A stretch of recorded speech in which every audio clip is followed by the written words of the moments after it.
Let's do this. The Cult of Hockey podcast by the faithful and for the faithful. I'm David Staples of the Edmonton Journal, and I am here today with Bruce McCurdy. Hey, Bruce. Hey, David. How are you doing today? Good. I imagine the GMs, NHL GMs, must be freaking exhausted about now. Yeah. Because they crammed in what usually happens over about, 3 weeks into 1 week for some reason. I don't know why they did this. What's the rush to have the draft and the US all within a 3-day, 4-day span? Yeah. Seems a little bit unnecessary. I don't know what they were thinking when they set this calendar, but it's been exhausting even for us just writing all the stories. It's just been go, go, go, go, go. But we have like a fraction of the work that NHL people would have in this moment. Well, speaking for you, on Wednesday, I know you did, you wrote 4 posts. We did 1 podcast and you did 1 radio spot on the Bob Stauffer Oilers Now. And I just did 2 posts, the same podcast and 1 radio spot on the Lowdown with Low Tide. I was pretty tired at the end of the day, and you, as I understand, also have a day job that probably keeps you going for the other 6 hours that were left in that day. Holy moly, that was and busy day. I just didn't understand. Well, that was the day that the qualifying offers deadline was during the draft. Like, it was big news in the draft. Remember, it took so bloody long to do those picks that the draft was actually still going on at the 3 o'clock Mountain deadline for the qualifying offer. So some of those big news kind of got buried in there, and it's just a really 72 hours between the first round of the draft Tuesday night and now. And they've done a huge chunk of several different types of business in that time, and just seems unnecessarily cramped. It's not like they're going to be doing. I get that they're probably looking forward to taking some holidays, but those aren't going to start for a few days yet. It just seems kind of crammed in. I think it's going to be dragged out, this free agency period, for a long time. Anyway, the Oilers did some business today, Bruce. They sure did. They signed free agent center Kyle Turris to a 2-year deal. And they signed Tyler Ennis to a 1-year deal, $1 million. Turris, 2 years, $1.65 million per season for Kyle Turris. Matt Benning, former Edmonton Oiler now, seems strange to say that, signed for 2 years in Nashville at $1 million. And the Oilers were also in on Jacob Markstrom, it sounds like. And the rumor, unconfirmed rumor, is the Oilers offered 7 years at $5 million per season for Markstrom. He is now signing Calgary 6 years, $6 million with a no movement clause. We're not exactly sure how long that lasts for.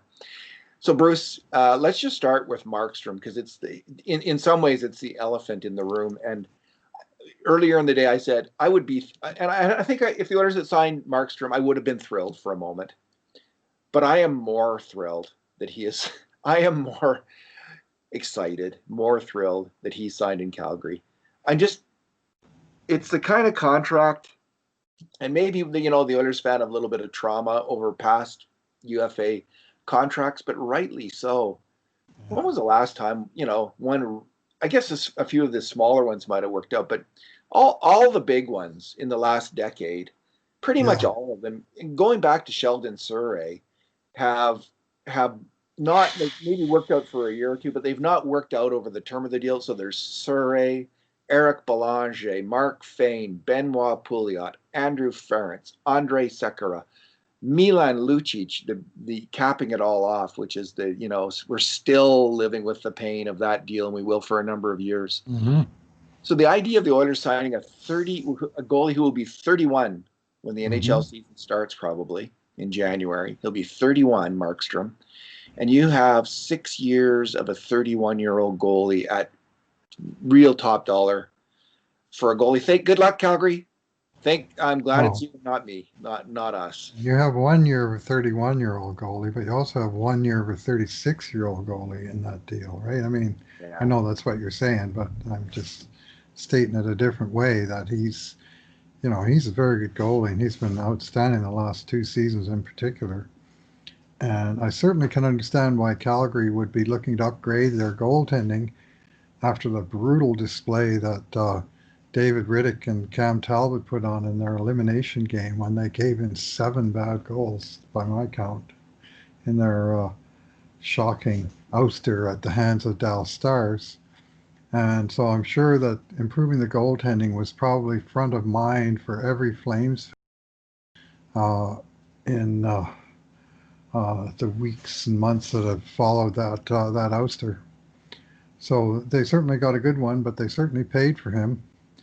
And Vancouver paid, but not so much for the replacement. They went and got Braden Holtby from Washington, another guy I personally am not sorry that he didn't come to Edmonton, even as he was rumored here, yeah, because he's a guy whose performance has really dropped off the last 3 years. But yeah. Vancouver at least was smart enough to sign him for 2 years, 4.3 million. So, there's a kind of a finite shelf life on that. In fact, there's even a little method to Jim Benning's madness in that because the 2 year deal next summer or next whenever, when the Seattle expansion draft comes in, they have to expose a goalie who's under contract, and um, Holtby, I would imagine, and Thatcher Demko will be the guy they'll protect. That would be my bet. So he's kind of covered off a couple of other details with that signing, but I can't help but think that Vancouver suffered a downgrade in net. I think Markstrom is better than Holtby, but the Flames, that was a big missing piece for them, was a really consistent number one netminder. Yeah, they listen. Would I rather have Jacob Markstrom next year than Mikko Koskinen? Yes, if I'm completely honest, I would. If it was 2 years, yes, I would say 2 years left on Koskinen's deal, which is about right for a goalie that age, honestly. Mm-hmm. But no, a 6-year deal, forget about it. I'm just done. I'm done with it. And Ken Holland, he said leading into free agency, if you're going to sign a UFA, you're going to either pay too much money or too much term, or you might have added or both. And it sounds like the Oilers were in on this player. $5 million a year cap hit over 7 years. I guess they're just thinking, we got to win now with McDavid and Draisaitl, and you want to have as good a shot at, and you don't worry about years 5, 6, 7 or whatever on that deal. So listen, if they had signed Markstrom to that deal again, I would have been happy. I'm not going to lie. I think I would have been happy. I would have probably tried to convince myself that would work out. And I think in the short term, it will work out for Calgary, and we'll probably hear, every time Markstrom comes up with a big save on the Oilers, he'll be the one that got away. But listen, the thing is, there's so many goalies, and there's still so many goalies, and it's not just goalies who are on the UFA market left, whose price are, we've heard that Thomas Greiss is too expensive for the Oilers right now for Pierre LeBrun. Well, okay, Thomas Greiss, let's see where you end up and how much you get. But the fact is, there's also goalies for trade. There's Arizona's goalies, Ranta and who's the really good one there? Kemper. There's Columbus has goalies. There's lots of teams that still might look. And the big thing is, there's so many big players who haven't signed. Almost all of the top free agents, according to TSN, have yet to sign. Yeah. So teams are going to still be desperate to move out cap space to sign some of these players. That's still in the cards, and players are going to come open for the Oilers, Bruce. We're going to have, and one of them could be a goalie, because there's lots of ways to get a decent goalie at a fraction of the salary, half the salary, a third of the salary that you paid for Markstrom, and there is a probably a coin flips chance that you'll sign a goalie for half the salary, 50-50 chance, half the salary of Markstrom, and he'll have as good a save percentage next year as Jacob Markstrom. Maybe not quite that good of odds. Maybe it's more like 60-40 that Markstrom will have a better save percentage. but it's probably a coin flip that someone on the Oilers will have a better save percentage. Or the two goalies on the Oilers will have a better save percentage than Markstrom next year, one of the two. So I like what Holland has done. I'm glad Markstrom decided Calgary over Edmonton, if in fact that was the deal. Who knows? Like, we really don't know what the Oilers' offer was, or all rumor at this point. Full maximum term, which would be 7 years, was, I mean, 2 or 3 insiders came out and said that was the meat of Edmonton's offer, was max term. And I kept hearing 5 million. Well, if you have a choice between 35 million over 7 years or 36 million over 6 years, well, I know what most people would do with those two offers, and that's what Jacob Markstrom did. I mean, he has to live in Calgary. I guess that's the price you have to pay. But Calgary's nice. All right. We have fun poking fun at each other. So you okay? Are you okay with it? Them not? What was your thought? Oh yeah, I'm well. I didn't want. Frankly, I didn't want Holtby, and I liked Markstrom, but just the price was too high. I like Koskinen. You know, I think he's okay. They need a tandem, and I think they got half of a tandem. And going out and spending 30-odd million on another goalie. You know, I mean, the last time Oilers did that, I think it was Nikolai Habibulin that they locked up for 4 years, and that didn't turn out so great. And you want to talk about free agent contracts? I forgot about that one. Nikita Nikitin. I mean, it's only 2 years, but still, it seemed like 4. Freaking awful. Yeah. I mean, the funny thing is, I was reading like Colorado, like when you listen to TSN, like most of the TSN commentators are really bright, but a few of them were saying things like, well, Colorado should be in on this, and or at least maybe it was an NHL commentator on Twitter. But like Pavel Francouz, how much of the excitement around Markstrom is just recency bias? Like he was hot in the playoffs and looked really good, and he stole some games for his team. He stole a lot of games for his team. Well, Francouz didn't do that, and Koskinen didn't do that. But when you look at the numbers, there's very little to separate. Riddick didn't do it. There's very little when you look at Talbot. When you look, Talbot did steal some games for Calgary. When you look at the numbers over the last 2 years, which is I think a saner way to look and evaluate the goalies, just their basic save percentage, and maybe you want to dig into that deeper if you're really into goalie analytics. But there's not a lot to separate Markstrom from these other goalies. And Colorado has Grubauer and Francouz. I don't see why they would be looking to pay a ton of money for Jacob Markstrom. And after Leonard signed for 5 years at $5 million, that to me kind of said he was the best goalie on the market. Now they don't have Markstrom's really close to Leonard. Yeah, Markstrom's a little older. Now they don't have state tax, I don't believe, in where is it? Nevada. So this is this huge advantage for teams that it's got to be addressed at some point. This is starting to get a little bit ridiculous. Maybe we should pressure our government to address it, but of course, some people want more taxes in Alberta, not less. Nonetheless, let's not get into that. But it is a big issue for the NHL and for Canadian teams, especially Montreal, where they have the highest income taxes of all. I mean, it's just I don't know how much more they pay than that you pay in these no tax U.S. states, but it's considerable. I guess that explains why they have to pay a 1 goal scorer 7 years at 5.5 million, as they did with Josh Anderson. Yeah, that tax is just brutal, and you got to make up for it.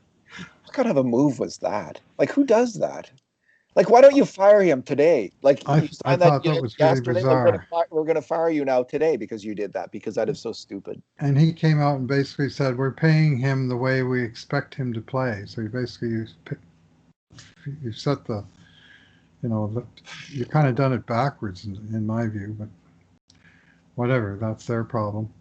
Ours is, we're still paying for some of those contracts in the mid 2010s. I mean, we still got Pouliot, Sekera on the payroll as buyouts. We got Lucic on the payroll as cap retention, and we also unofficially have Lucic on the payroll in the James Neal contract that the Oilers had to take back when they moved on from Neal.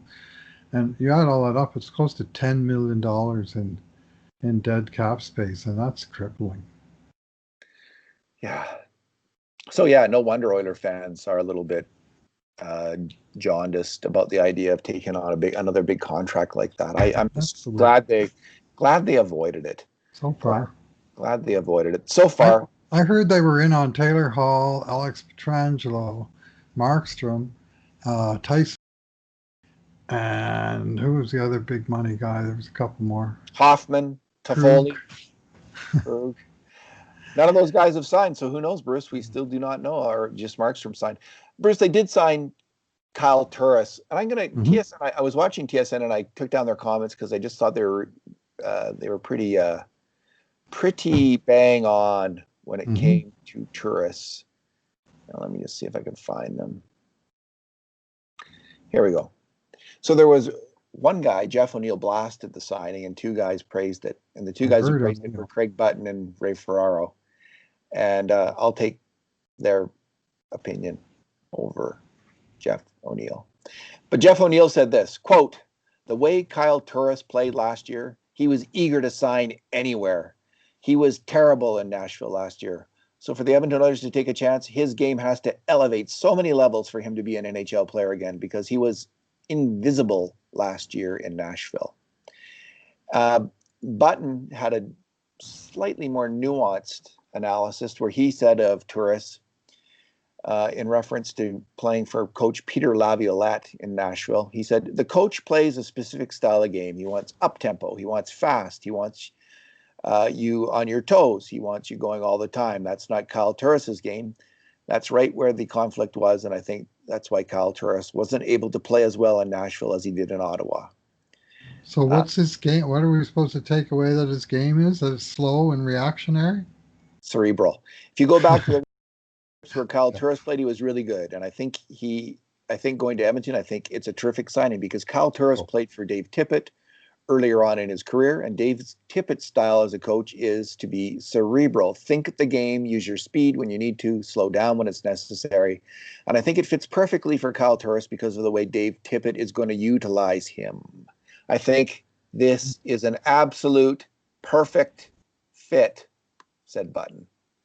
Nice. So there's and Ferraro was a little less effusive than Button, but essentially made similar kind of comments. Bruce, what do you make of those comments? Well, the comments are all right. I mean, O'Neill has a point, and as a self-confessed analytics boffin, I must say that I had some misgivings. I had a hard look at Turris earlier this week, and he was left out of my post last night of preferred targets for the Oilers because I don't see him as the traditional 3C that the Oilers are really looking for as a 3C. I mean, I guess clearly they weren't looking for the traditional 3C, the defense first hard matchups guy, because Turris, I mean, he does have a right-handed stick, but he's not particularly good on the face-off dot. He doesn't kill penalties at all. He's, not particularly renowned as a shutdown artist or anything like that.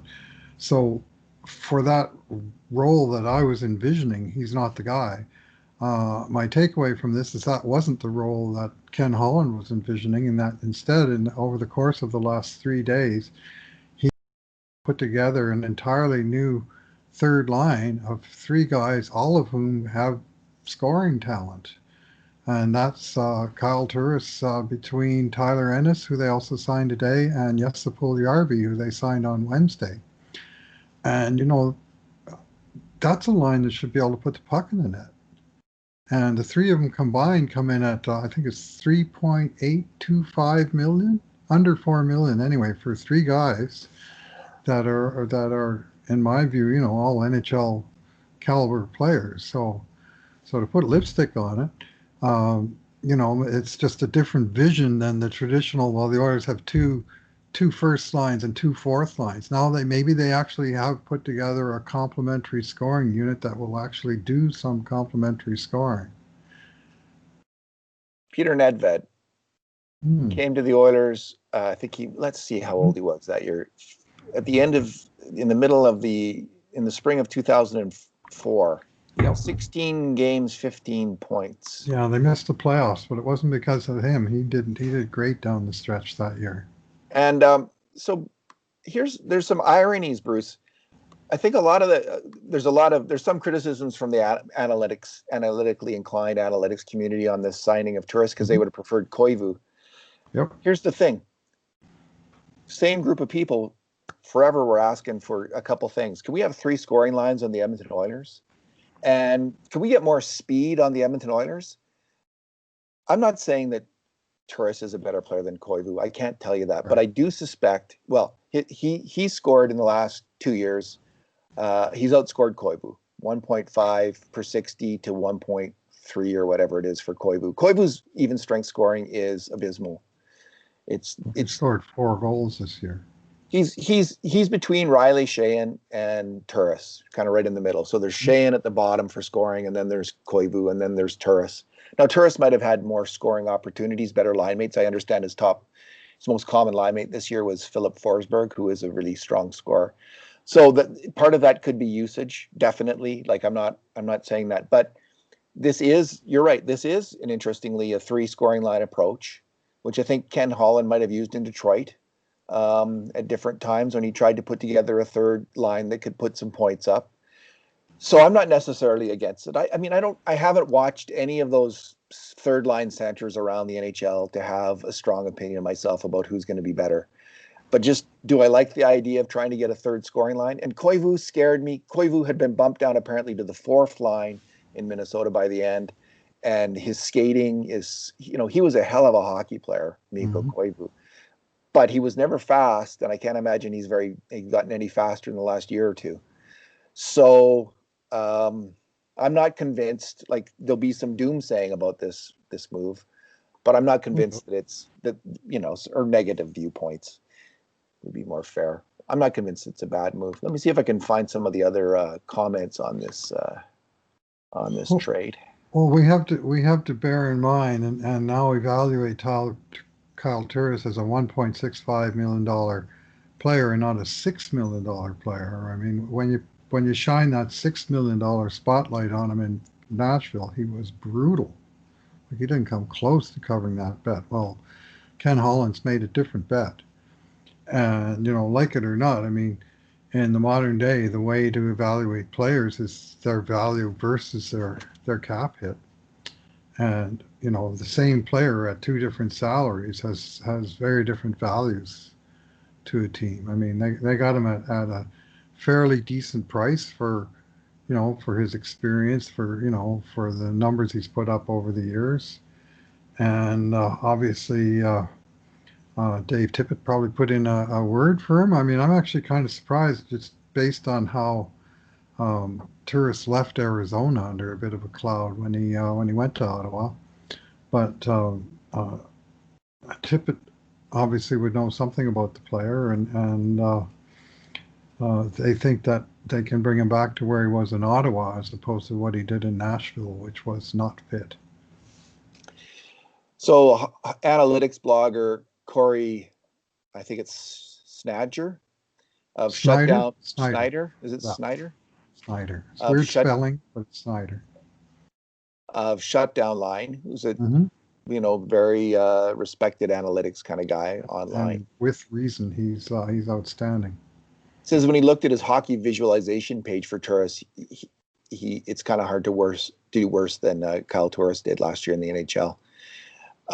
So this is the general take from that community, but the community's been wrong before. They thought Benoit Pouliot was going to come in here and push the river.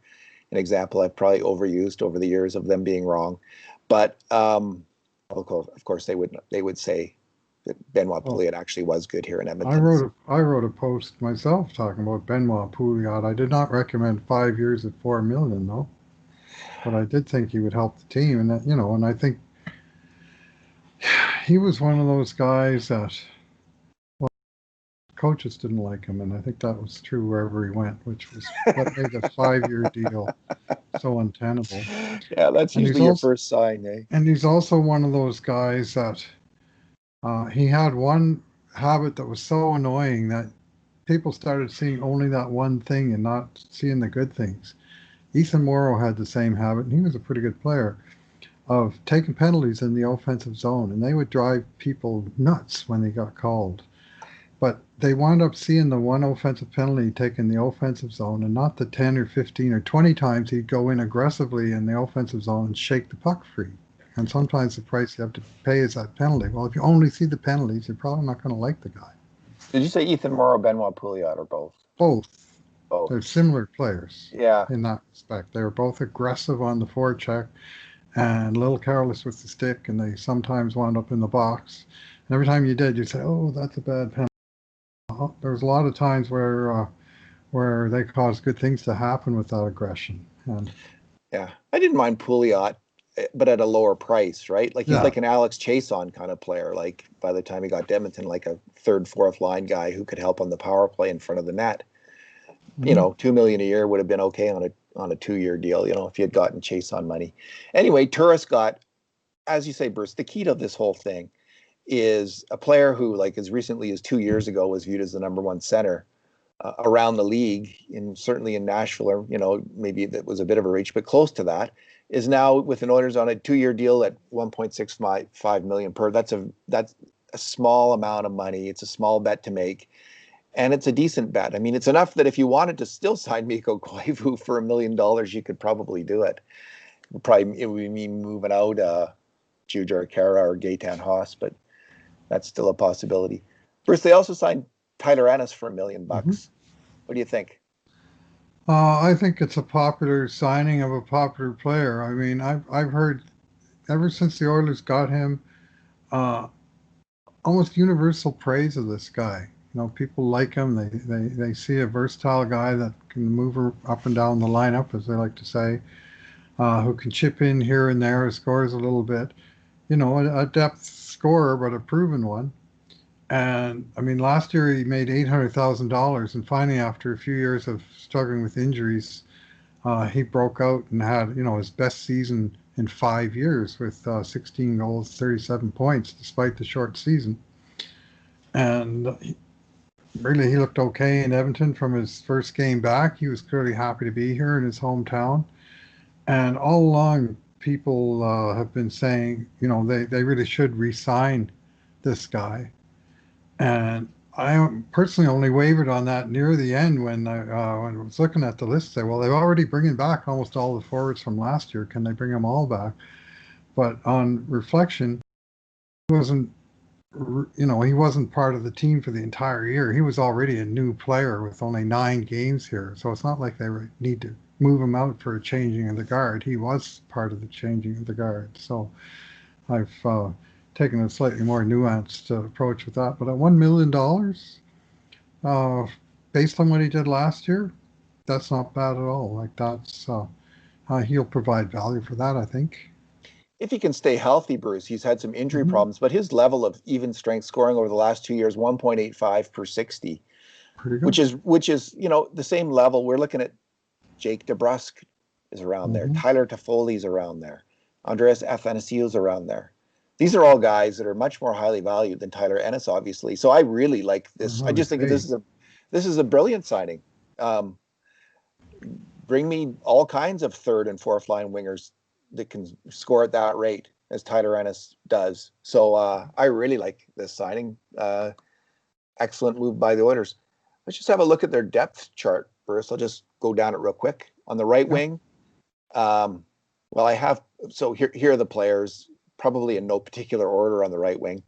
Puljujärvi, Yamamoto, Cassian, Chason, Archibald, and Patrick Russell. And I think of those players, you might also include James Neal on the right wing. I think both Archibald and James Neal can play the left side. Can Chason also play the left side? Some of these guys can. He did for a while at one point in his first year here, but I think he's far more comfortable on the right. And I really think most of those guys are. Paul Henderson's on that list. Let's put it that way. On the left side, we have RNH, Ennis, Tyler Benson, I think James Neal. is going to be on the left side, and Joachim Nygaard. So potentially Jujar Kara, yeah. And so at center, I have McDavid, Draisaitl, Turris, Haas, and Kara. There's not a lot of, unless you're going to make some trades there, and you could still make some trades there, I guess, to bring in a left winger, one more left winger, a better left winger, or sign still a free agent who's a better left winger. Maybe sign a Athanasiou. Maybe they're going to circle back to him. There's talk that they're still talking to him. And the guy I liked on left wing that I wrote about in my post was Dominic Cahoon. That he's Draisaitl's boyhood friend from Germany. They absolutely ripped it up in childhood hockey, just ripped it up, 6 points a game each.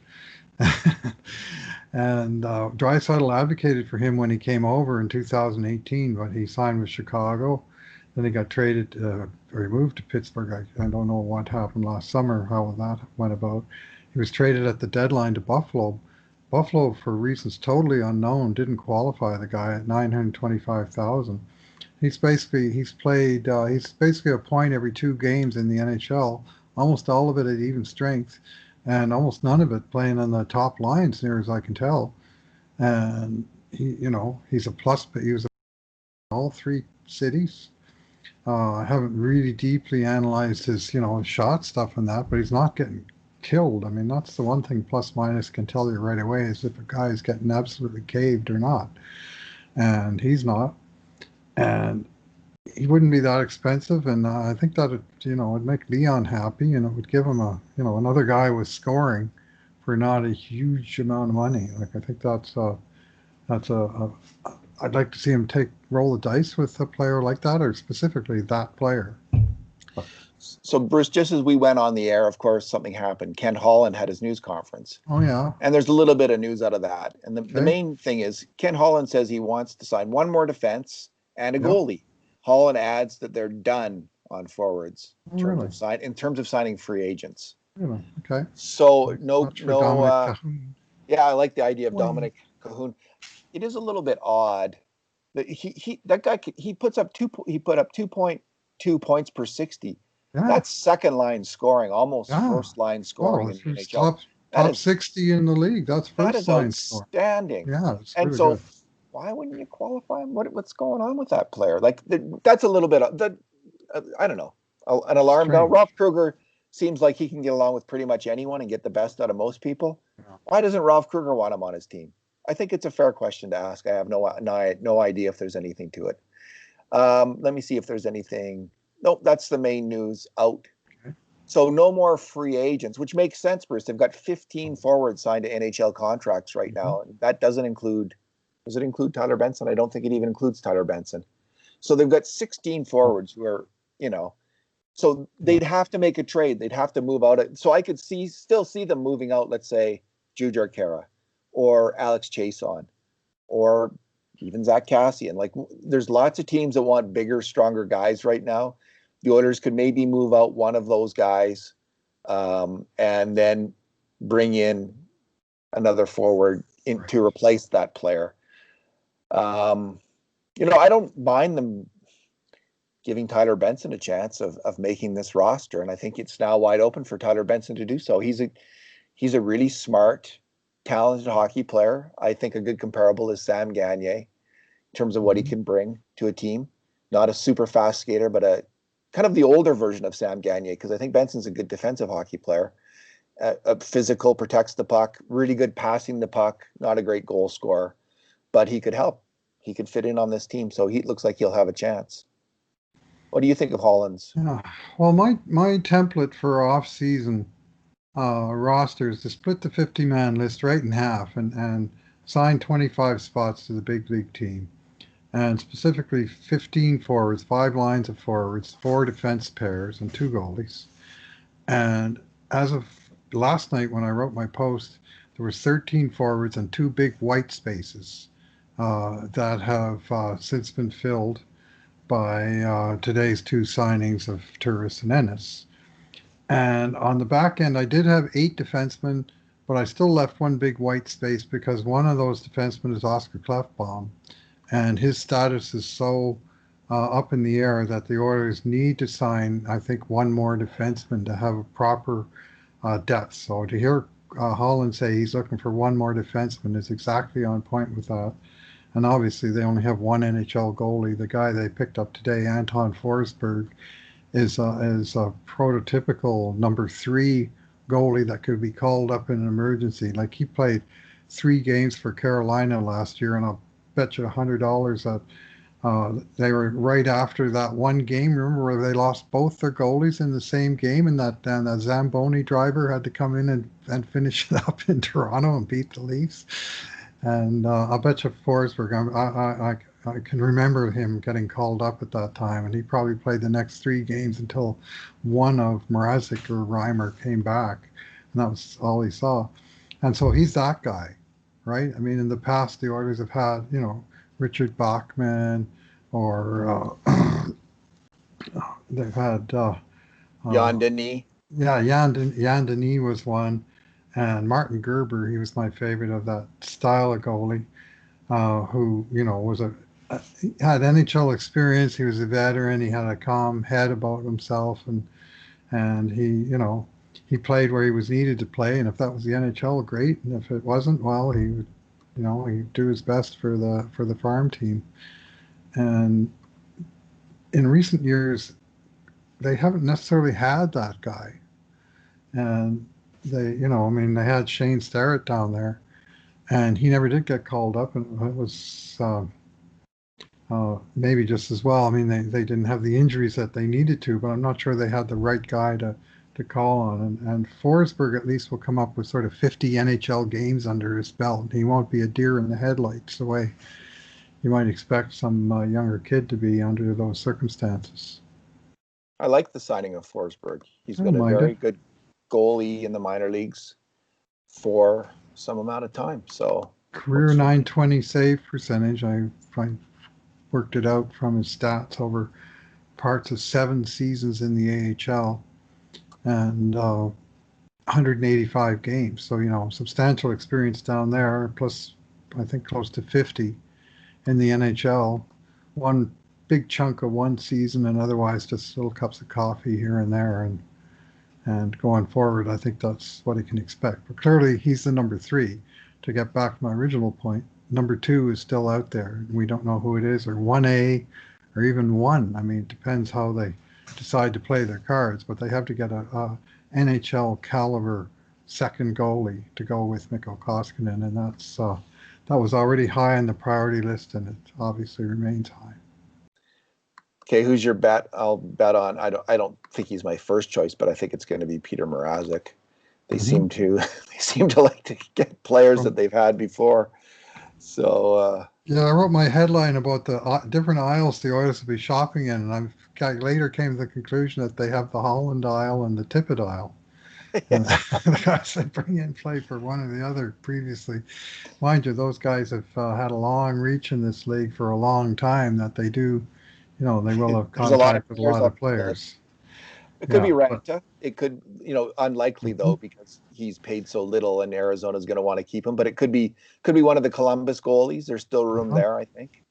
So well, I'm still rolling with my crazy of trading James Neal for Marc-Andre Fleury, straight up. One bad contract for another. You're paying. That's a big budget in the goalie department, but. You know what? They're going to be paying that Lucic penalty somewhere in the roster. Why not pay it somewhere where it will also fill a position of need for him? That's my crazy ass take. You'd think, why would Vegas do that? But it's because they got to get rid of Fleury. They offered teams the second round draft pick to take half of Fleury's salary so that they could keep the other half. So if they found a different way to do it, where they took on a burdensome contract, but one that's not quite so bad for a position player, and they were able to move on from Fleury because clearly a divorce is at hand there. They, after the agent did that thing with the photoshopped Fleury getting stabbed in the back in the playoffs. I mean, he's got a no movement clause, but I would suggest he would want to move anywhere but Vegas at this point in time. But I like anyway, that idea, Bruce. I like that idea a lot. it's just a wild. It's like I think it's a creative idea of a way to solve problems with that. The big problem, overpaid veteran. It's going to be a problem no matter who you got. Right now, the Oilers used to have Lucic. Now they got Neal.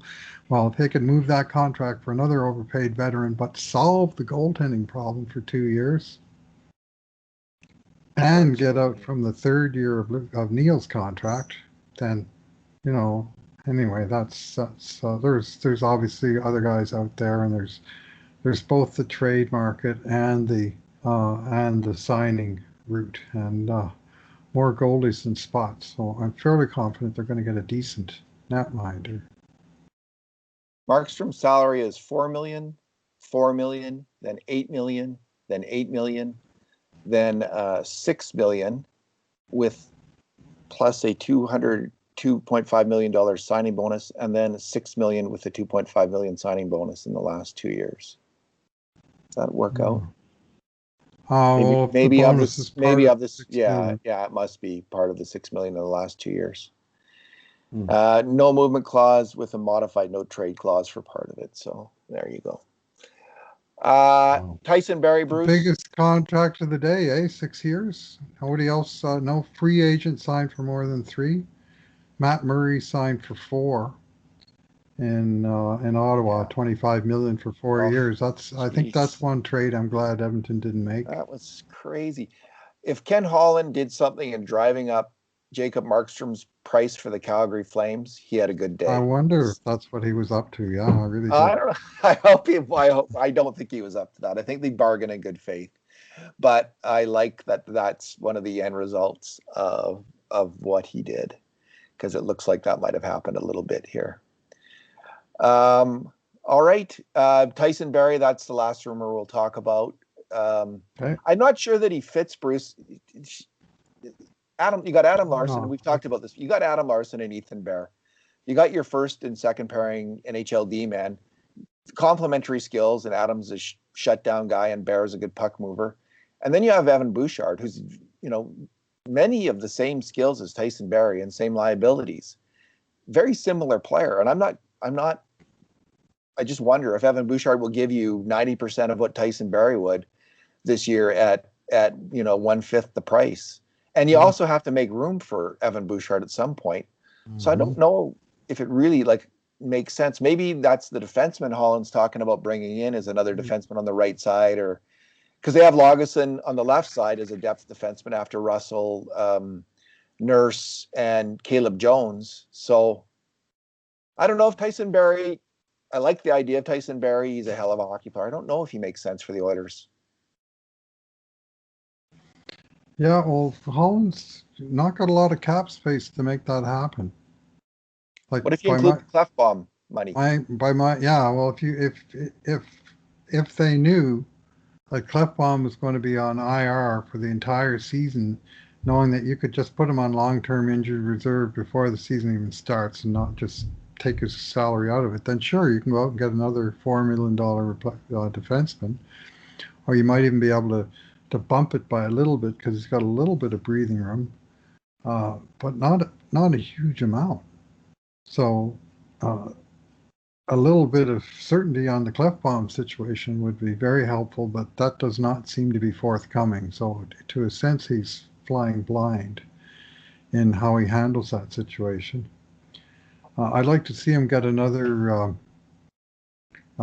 just depth defenseman.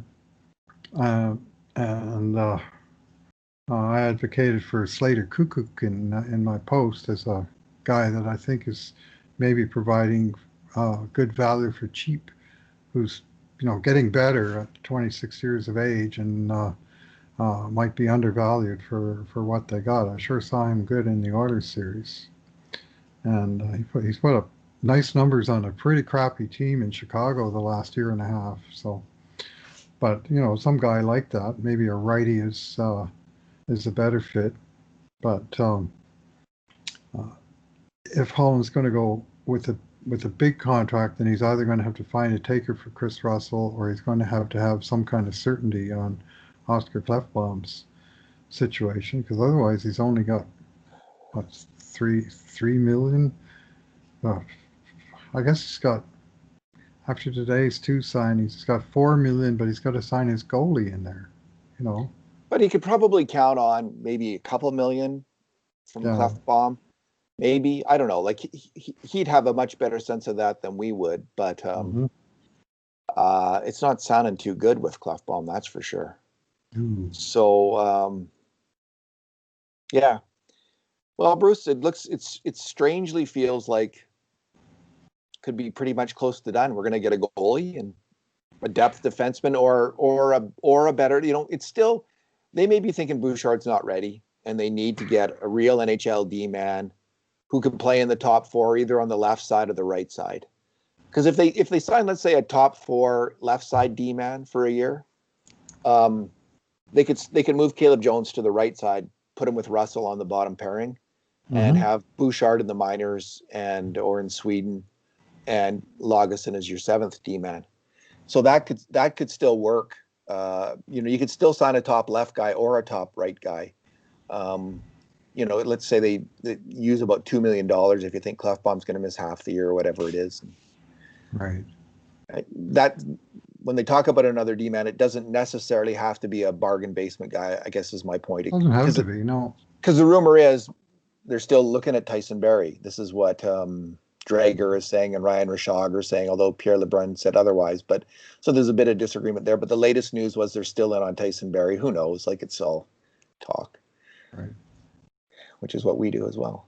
Yeah, it is. One thing we haven't talked about yet, and I will briefly, is the 2 depth forwards that the Oilers signed today. And this frankly surprised me. I thought he'd leave the minor league roster as bare bones for a while, and at such time as it looked like the AHL season was maybe going to happen, to go out and sign a couple guys. But he signed a couple of tweeners, both 27 years old. That's Holland's sweet spot. He keeps signing 27-year-old pros, he likes to call them, and he almost puts it in that term.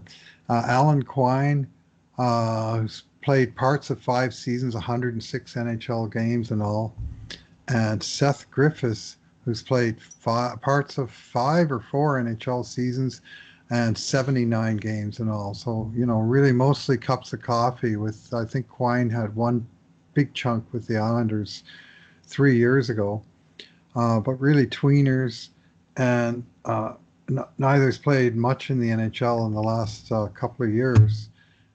Quine is quite the scorer at the AHL level. He's had 2 years in a row at about 1.2 points per game. Very, very good. Scoring champion level at the AHL if he played the full season. 98 points in 89 games. So, yeah, well, they're Yurcho class signings, and you know what, that worked out last year. They signed a bunch of those guys, and it turned out that Nygaard and Haas both worked out for the Oilers, and to some extent, and Archibald. So they got Riley Sheahan. I wonder where Riley Sheahan's going to end up. Still haven't heard from that. Well, Bruce, let's leave it there. Maybe if there's a goalie signing, we'll be back for another podcast. But other than that, I think could be a couple days here. So thanks for talking today. Yeah, and I'll just wish good luck to Matt Benning, signed with the Nashville Predators, 2 years, $1 million. They got a real bargain there.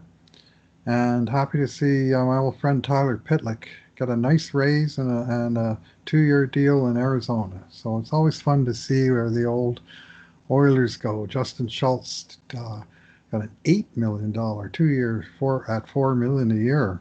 I'm amazed he got that in Washington. So the old pieces are moving around, but of course the most interesting one is Benning, because he just was with the Oilers until this week. So it was interesting to see how that goes. And Athanasiou, the rumors are that he might come here, but if Holland said he's done signing forwards, then I guess he's done signing forwards. So we'll see about that. There you go. Thanks again. Yeah, thanks for listening, everyone. And in the meantime, and in between times, this has been another edition of the Cult of Hockey podcast.